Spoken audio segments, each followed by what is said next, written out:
What's up, guys? It's John at National Sports Entertainment, and I wanted to go into tonight's game as well as just like when we were over the target. I like to admit when we're not, and I thought the Bucs would win this game for the simple purpose. I thought they'd keep the legend alive, if you will.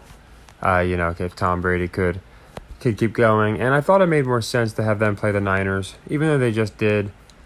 Now we have this, which is fine. It doesn't look as appealing, but I just thought it would be a different result.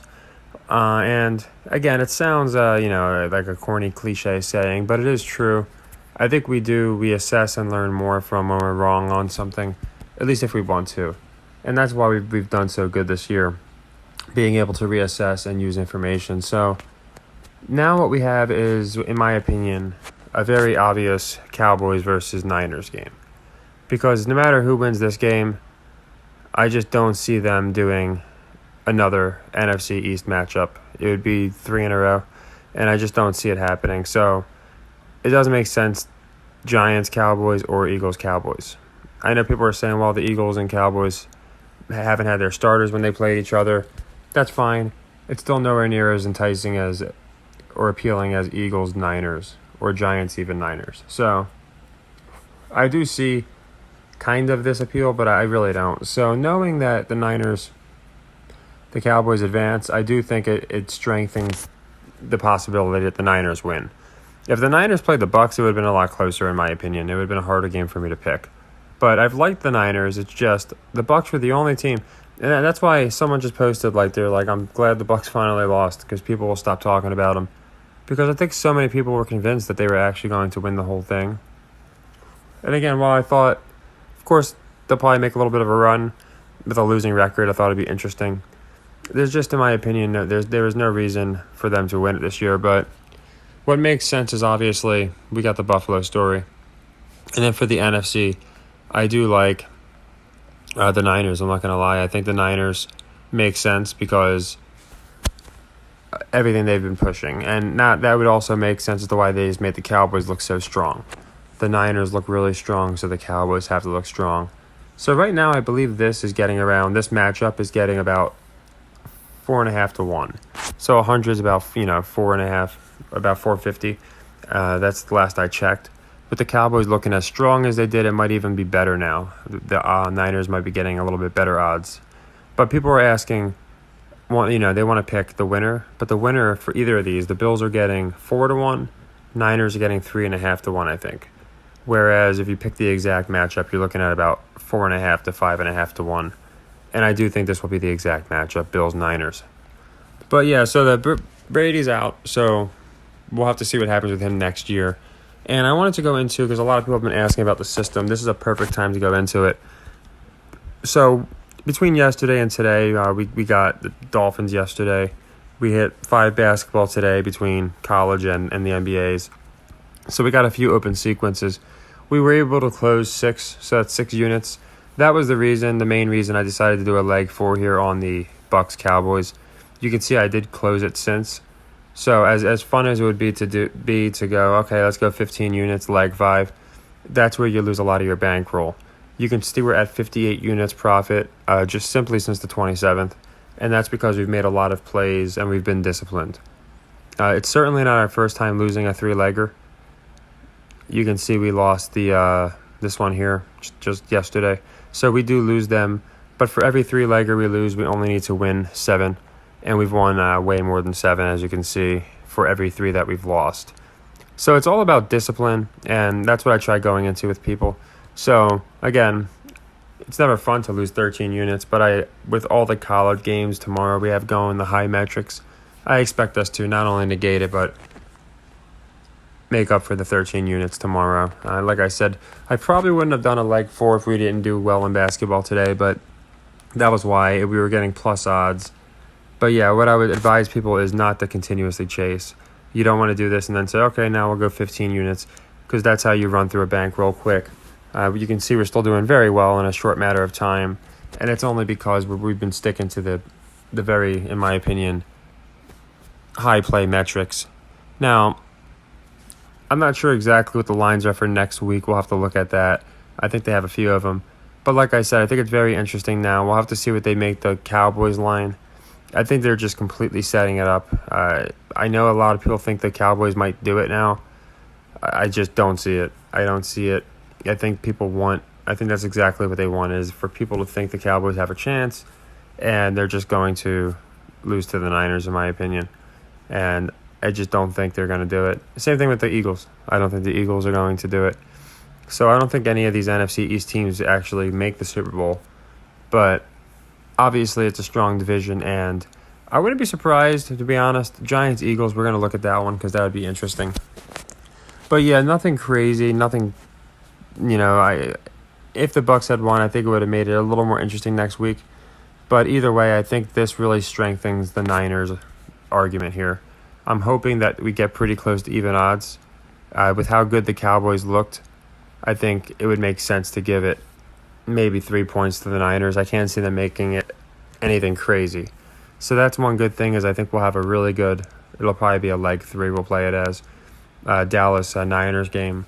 But we'll have to see how the spread, everything like there. And then, again, for Brady, does he retire? What happens here? I don't think he retires, but I do think they're going to go into a lot of stuff this offseason. I mean, they're going to go into the injuries. They're going to go into Brady and his divorce, and they might tie it all together, players' unhappiness and why they should get paid more or something to that effect. Because it just seems like that's kind of where they're headed with all these players, that whether it's safety, whether it's they're not playing well, whether it's heart attacks, it's coming back to money. So I'm curious to see the offseason talk there. But yeah, like I said, as far as the playoffs, not much crazy has changed. As I said, I did think I thought the Cowboys getting knocked in the first round made sense. But since there's a very good chance the Eagles get knocked out early, I guess it would make sense to keep the Cowboys in it a little bit longer. But yeah, for people asking, no, my opinion hasn't changed. Just because, the Cowboys looked strong, but again, I think they needed to look strong after, in retrospect, seeing how they played. Because if they're going to play the Niners, I think everyone's going to be on the Niners with how they've been looking. So it just makes sense to me. So we'll go into that.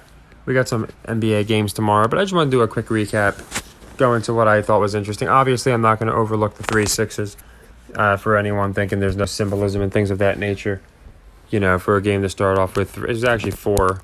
The Bucs had a touchdown where they went for 2 and didn't get it. So, but yeah, for the game to start off with 3 straight 6s and then no extra point, I found that interesting. That kind of stuff they don't even hide anymore, which I find just very, revealing. And there's people that are on Twitter that notice that aren't even believing it's rigged, but they're kind of like, that's kind of odd. What are the odds a guy misses 3 extra points, and they get 6 each time. So yeah, like I said, even on bad days, we're able to weather the storm, and that's the whole purpose of the system. And that's why I do everything in live time. If this is like your first, second, or even like third video of mine that you're seeing, I put every single video in a playlist. That way every single play is in the playlist, so people can tail me literally play for play. Obviously, some of them don't go perfect, like tonight, but again, I'm a numbers guy, so I just play the long-term metrics and understand we're going to lose bigger ones, and we can't dwell on that. We just got to move forward and look at the schedule coming up. So tomorrow for the NBA, like I said, I do like college. I'm going to do a college schedule because I think there's going to be a couple that we do really well with, just their high metrics. And here we got some narrative games. NBA Tuesday, they love the narrative games because it's right after the play, in this case the playoffs, but it's right after Monday Night Football. So you can see 3 of these 4 games are very exciting games where we're looking at likely playoff teams. Probably not the Raptors, but it's still, it's a interesting game, and it's going to be a competitive one, I think. So these ones will be good games to play. The college ones, I know they're not the most fun, but that's honestly where we're hitting like 70%. So I'll definitely get all those plays out. I think it's at least 10.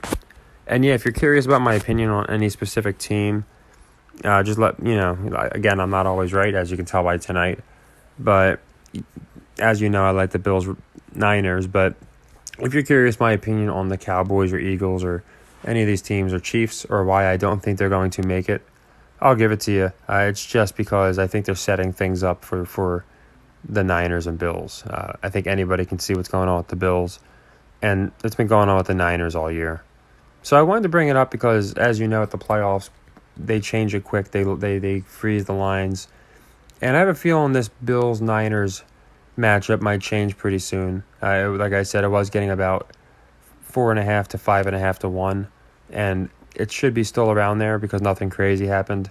But if you can get that locked in, I think it's a good value bet. And I think it's better than picking an actual winner because you're getting better odds.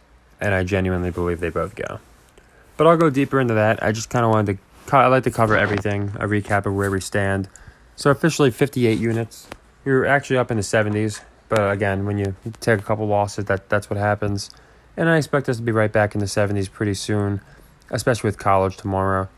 So just keep an eye out for that video because, again, the people that are doing the best are the ones who have tailed every play and specifically played the college games. Just because some of these teams can't continue at the pace they're at against the spread. It's a big metric I play, and it hits at a very high rate. So yeah, I think we'll do have a really good day tomorrow. And again, just I would advise people do not chase. You know, you can do whatever you want, but there's a reason I cut it off after 3 tops, 4 legs. It's just not in our benefit to chase when we're winning at a 60-70% pop. So take care, everybody, and happy earnings.